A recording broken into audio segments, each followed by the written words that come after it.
Have you thought about what's going to work I for thought you? about a letter of mistake, but I don't know where to go from there because, like Karl said, learning it step by step, it just doesn't work. You got to know the whole thing. You got to know the game. I don't know how to play the game yet. I'm still learning.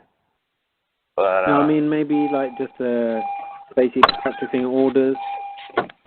In that scenario, if the same thing happened again, or if you say had foreknowledge that the same event was about to happen, knowing that you've already ran through it once, so maybe practice it through your mind and maybe what you should have said and how you should have said it. Are you going to do that, or I don't know? Is that useful for you? Or? Yeah, it would be useful for everybody. I believe that's a great idea. To actually write down a dialogue. I keep replaying it in my mind again and again and again, like some sort of autistic guy, until I get it perfect, or what I believe is perfect. And then all it is when it does happen again, it's not going to quite be the exact same. There'll be a couple of things different. But hey, that's good enough. But yeah, I mean, like if a guy kept making a mistake in, I don't know, 10 different subjects, if you looked at it outwardly, you'd say, man, this guy's rubbish at everything. But then where the man becomes, really starts to outshine is the fact that he has the ability to think it through, work it through next time. So how would he prevent it? So if he went back to the first subject again, then he's a bit more prepared.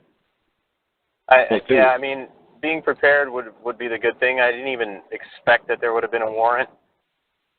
The warrant was placed on the day that I went to court, I guess, and I went down to the courthouse a couple days later, like after on a Monday or Tuesday the following week, and I went right to the courthouse to look at the case file, and there was no warrant in the case file.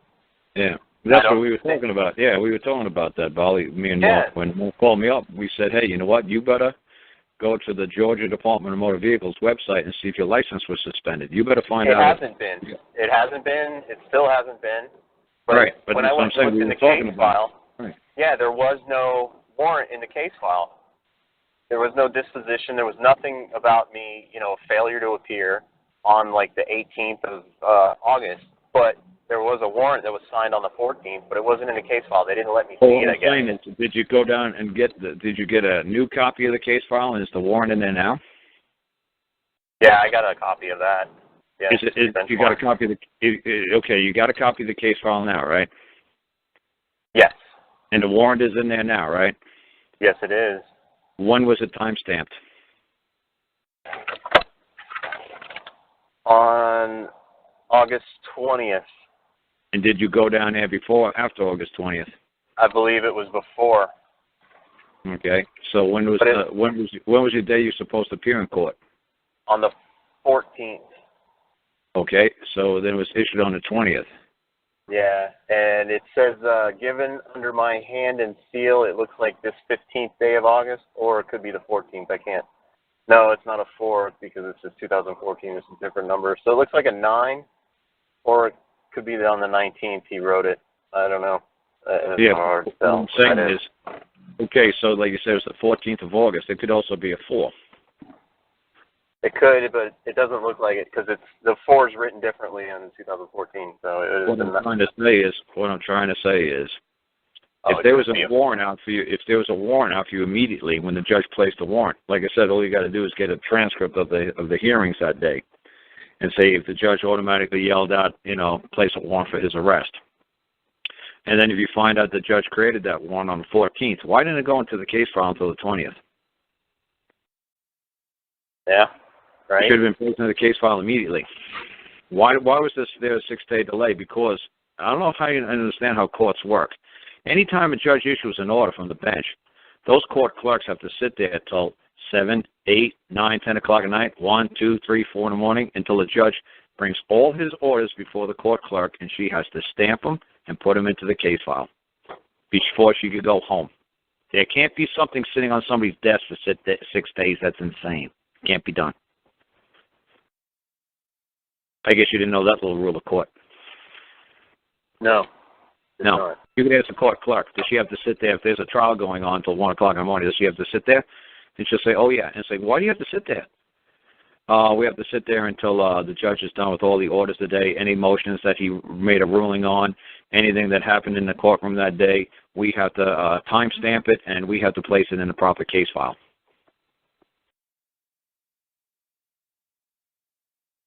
I guess you didn't know that, little thing.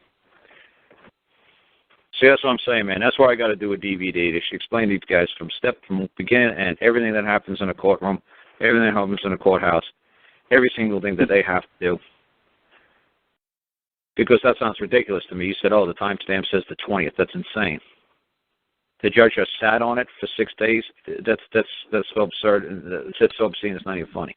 Well, the court clerk didn't move on it. Well, somebody just decided to like post date it. You know, they were trying to. They said, hey, this is the way we will get this clown.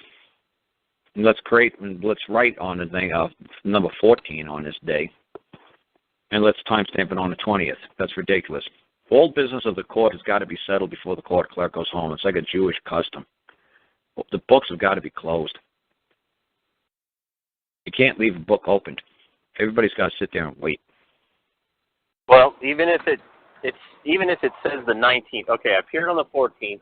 Even if the judge signed it on the 19th, no, you can't. He's got to do it on the 20th. If he issued a warrant, what I'm trying to say, if there's an order being uttered by the court, if the court creates an order, if the court says, you know what, oh, okay, I order a warrant for his arrest. Okay, you place the order.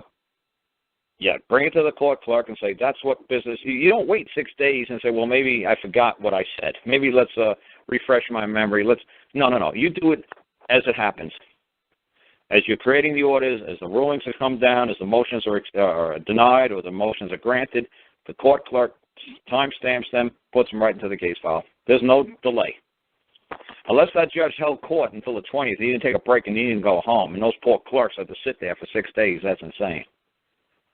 Because I guarantee they all went home.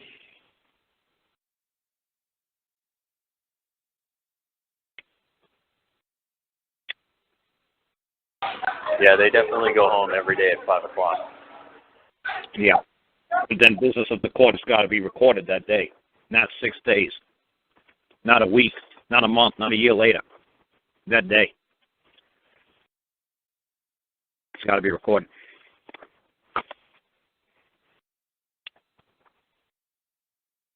Really simple.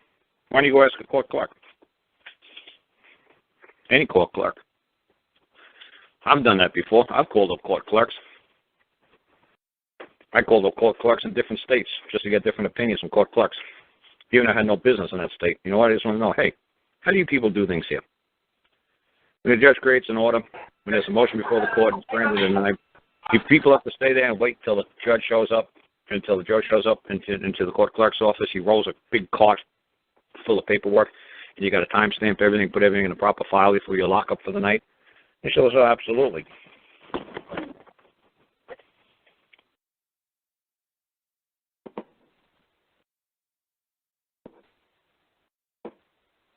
I just think they had it after you once I realized who you were.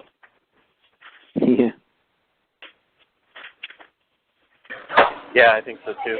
Now, I don't have any proof that I was there except for the piece of paper that I written when I was on the 14th, and I put the wrong date.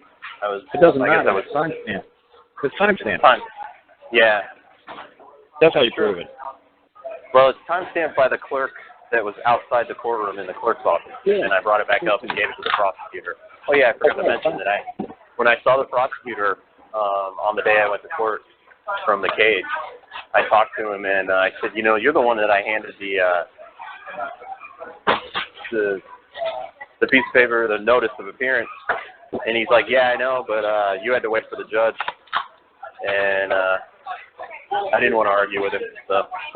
No, you do want to argue with him because arguing means to clarify your point. I know, but I was in Orange, and it looked like I wasn't going home if I didn't do any other stuff. Okay, so all you have to do is go down after you're out of your Orange and go back down there and say, look, I come to talk to you in that court because I was afraid I wasn't going to go home. Now I'm going to talk to you. And you know and I know what happened that day. You know I appeared. You know it doesn't say anywhere in the citation or the summons that I have to wait for a judge past 1:30. It doesn't say it. I don't know the rules of your court. So don't think that I know the rules of your court just because I got a traffic ticket.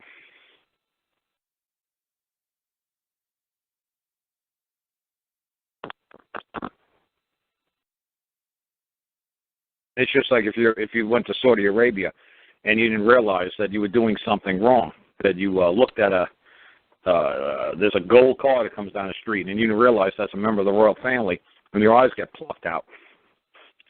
It's like all you got to say is, whoa, wait a second, I don't understand the rules of your court.